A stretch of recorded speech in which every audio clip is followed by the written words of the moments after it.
कि राजद के लोग चाहते हैं कि तेजस्वी जल्द से जल्द दिल्ली चल जाए ताकि मामला जल्द से जल्द। लेकिन दूसरा सवाल इसमें यह भी है कि और कौन कौन से लोग हैं। बिहार में 2 मुख्यमंत्री हुए, श्री कृष्ण सिंह और नीतीश कुमार। कहा जाता है कि इन दोनों के कार्यकाल में जो काम हुआ उसके अलावा बिहार में काम ही नहीं हुआ। पशुपति पारस ने रिएक्शन नहीं दिया, इसका मतलब साफ है कि पशुपति पारस अब हथियार डाल चुके हैं एनडीए के नेताओं के सामने। नमस्कार, आप देख रहे हैं भारत लाइव। रातों रात के इस खास कार्यक्रम में आप सभी का बहुत बहुत स्वागत है। हम दिन भर की 3 बड़ी खबरों का विश्लेषण करेंगे। हमारे साथ हैं सनी शर्मा। 3 जो बड़ी खबर है, डोलने लगा मांझी का मन, पारस के सांसद किसके संपर्क में, और अगला है नीतीश को जबरदस्ती कौन भेजना चाहता है दिल्ली। डोलने लगा मांझी का मन, आपको पता होगा, मांझी जी कह रहे हैं कि अब फैसले की घड़ी आ गई है, फैसला लिया जाएगा। नीतीश कुमार ने पुण्य की रैली में चिल्ला चिल्ला के कहा कि हम आपको सब कुछ देंगे, क्या मिला हमको, और आंदोलन छेड़ने की भी बात कही है। मांझी जी का बयान सनी, मतलब कहना क्या चाहते हैं वो? कभी अमित शाह से मिलते हैं, फिर कहते हैं हम कसम खाते हैं जिंदा रहेंगे, नीतीश कुमार के साथ रहेंगे, फिर धमकी देते हैं कि सीना ठोक के कहते हैं कि जल्दी जांच करवा लीजिए, 90% घोटाला हुआ होगा। तो चाह क्या रहे हैं मांझी जी? देखिए, जीतन राम मांझी को दोनों तरफ से ऑफर है, महागठबंधन और एनडीए। अमित शाह से मुलाकात के बाद जो भी ऑफर हुआ हो उधर से, लेकिन एक चीज़ तो तय है कि मांझी चाहते हैं अब कि जो हो जल्दी हो, इसलिए कि जिधर ज़्यादा मिलेगा उधर चाहेंगे। मान लीजिए महागठबंधन दिसंबर और जनवरी तक का इंतजार कराती है, और उसके चक्कर में मांझी जी भाजपा आश्वासन चाहते हैं कंफर्म कि कितना दीजिएगा, हाँ, करिए, और उसके चक्कर में मांझी जी भाजपा को छोड़ देते हैं, सही बात नहीं। जीतन मांझी पहले भी अपने शर्तों को लेकर जाने जा चुके हैं, और कई बार उन्होंने जिक्र किया है कि उनके हिसाब से सब कुछ तय होना चाहिए, उन्हें टिकट बंटवारे में, एमएलसी चुनाव में पूछा नहीं जाता है। कहीं ना कहीं वरिष्ठ नेता हैं, बिहार के मुख्यमंत्री हैं और महागठबंधन के सबसे बुजुर्ग नेता हैं। तब जीतन मांझी को ये सोचना होगा, नीतीश कुमार को ये सोचना होगा। और खैर, नीतीश कुमार ने जो मंच से ऐलान किया जीतन मांझी को लेकर कि मांझी जी पर भी सब डोरा डाल रहा है, मांझी जी आप घबराइएगा नहीं, हम ही आपको सब देंगे। और लगता है सनी कि नीतीश कुमार को इस बात का डर भी है, क्योंकि इस वक्त जब लवकुश समीकरण छिटका है तो भीम दाव के जरिए दलित राजनीति पे कब्जा करना चाहते हैं। वो जानते हैं कि अगर मांझी हमसे अलग हुआ तो फिर हमारी मुश्किलें बढ़ेंगी। ये तय है कि जीतन राम मांझी को दलित वोट करते हैं। रामविलास पासवान के बाद दलितों को लेकर जीतन राम मांझी मुखरता से बोलते आए हैं। हाँ सर, मांझी तो वोट करेगा। और दूसरी चीज ये कि जीतन मांझी अगर उस गठबंधन से निकलेंगे तो एक गठबंधन के अंदर अविश्वास होगा। किस बात का विश्वास? तो भाई सब कोई काहे निकल रहा है, सभी लोग आपको छोड़कर जा रहे हैं। भाजपा को छोड़कर जितने भी लोग गए, चर्चा शुरू हुई ना कि भाजपा अछूत है बिहार की राजनीति में, कोई सटना नहीं चाहता है, और अभी तक स्थिति वही है।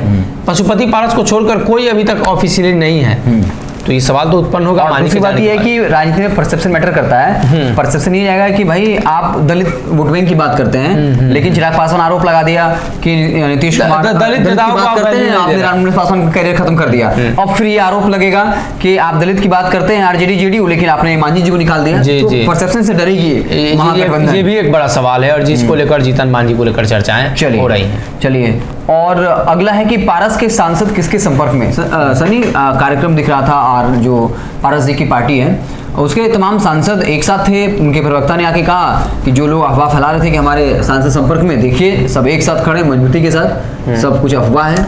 आप अचानक से आपने कभी सुना कि पशुपति पारस इस तरह का बैठक बुला रहे हैं? 1-2 दिन पहले तय हुआ, और 2 नेताओं के बयान के बाद तय हुआ। सूरजभान सिंह, महबूब अली कैसर, 2 नेताओं ने जब बयान दिया तो पारस ने योजना बनाई कि अब जल्दी जल्दी कैसे बुलाया जाए, मतलब मैसेज दिया जाए हम लोग साथ में। हाँ, तो एक बड़ी बैठक उन्होंने दिल्ली में बुलाई, और जिसके जरिए वो मैसेज देने की कोशिश कर रहे हैं। लेकिन महबूब अली कैसर इसके पहले भी चर्चा में थे जदयू में जाने के लेकर, और उस समय पशुपति पारस ने खुद फोन करके महबूब अली कैसर से बातचीत की थी। हमें याद है कि महबूब अली कैसर इंटरव्यू के लिए वो बुला रहे थे, और समय से नहीं पहुंचने की वजह से वो पहले ही वहां से निकल चुके थे। महबूब अली कैसर ने हमेशा इस बात को लेकर चिंता जाहिर की है कि मुख्यमंत्री नीतीश कुमार और पशुपति पारस के बीच सनी, एक संबंध और कैसा रहा बात है? राजनीतिक लहर में चर्चा होता है कि पारस ही धरना पे बैठ गए थे कि कुछ भी हो जाए महबूब अली कैसर को टिकट नहीं मिलना चाहिए, ये बातें कही जाती है चर्चा में, लेकिन नीतीश कुमार ने दिलवाया। हाँ। और भले ही पारस का विरोध उन्होंने नहीं किया, लेकिन हाल में स्वीकार किया कि अगर मुझे टिकट मिला है तो इसमें नीतीश कुमार की बड़ी भूमिका है। नीतीश कुमार ने ही पशुपति पारस को कन्विंस किया, उनको टिकट मिला महबूब अली कैसर को, वो कहते भी आए हैं। तो ये तय मानिए कि महबूब अली कैसर को अगर टिकट में थोड़ा आगे पीछे होता है तो वो तो महागठबंधन की तरफ रुख करेंगे। चलिए, एक महबूब अली कैसर हैं, हाँ। दूसरे सूरजभान सिंह हैं, जिनके बारे में ये खबरें चल रही थी कि अब देखिए अमित शाह ने सूरजभान सिंह के भाई की सीट पर नजर डाल दी है। नवादा सीट पर अमित शाह ने कहा ना कि हम चुनाव लड़ेंगे। पशुपति पारस ने कोई रिएक्शन दिया? नहीं दिया। पशुपति पारस ने रिएक्शन नहीं दिया, इसका मतलब साफ है कि पशुपति पारस अब हथियार डाल चुके हैं महागठबंधन के नेताओं, एनडीए के नेताओं के सामने। तो अब ऐसी पार्टी में अविश्वास का माहौल नहीं होगा जब उसके पार्टी के मुखिया ही नहीं बोल रहे हैं कि आपको कहाँ से लड़ना है। तो ये भी एक बड़ा महत्वपूर्ण सवाल है।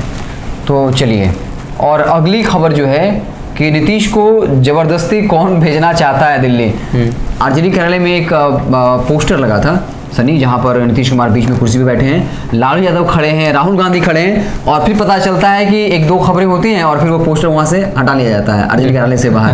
तो क्यों इतनी बेचैनी है कि मतलब नीतीश कुमार को जल्द से जल्द दिल्ली भेजना चाहते हैं? राजद के लोग ही दिल्ली भेजना चाहते हैं जल्द से जल्द, हाँ, ताकि तेजस्वी यादव मुख्यमंत्री बन जाए। लोकसभा चुनाव का कुछ भी हो 2025 में आरजेडी। एक लाइन में अगर इस सवाल का जवाब जानिएगा तो यही है कि राजद के लोग चाहते हैं कि तेजस्वी जल्द से जल्द दिल्ली चल जाए ताकि मामला जल्द से जल्द। लेकिन दूसरा सवाल इसमें यह भी है कि और कौन कौन से लोग हैं। तो इसमें प्रमुखता से ललन सिंह है। ललन सिंह अपनी पार्टी के नेता को उस स्तर पर पहुंचाना चाहते हैं जहां तक आज तक जदयू का कोई नेता नहीं पहुंचा। जॉर्ज फर्नांडिस की बात कर ले, शरद यादव की बात कर ले, ये सभी लोग बड़े नेता थे।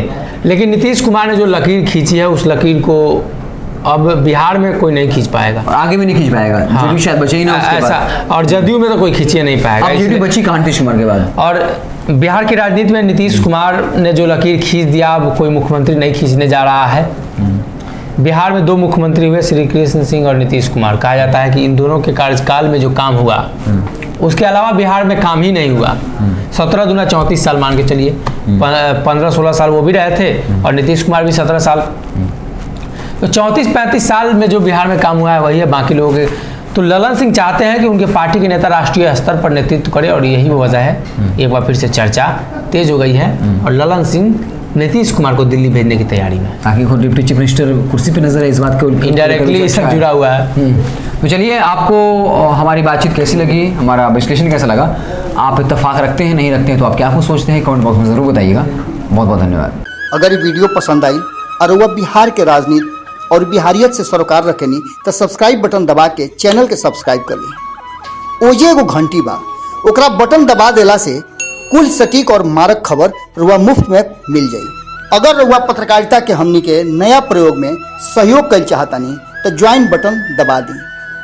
पेटीएम नंबर नोट कर ली 9386816700। धन्यवाद।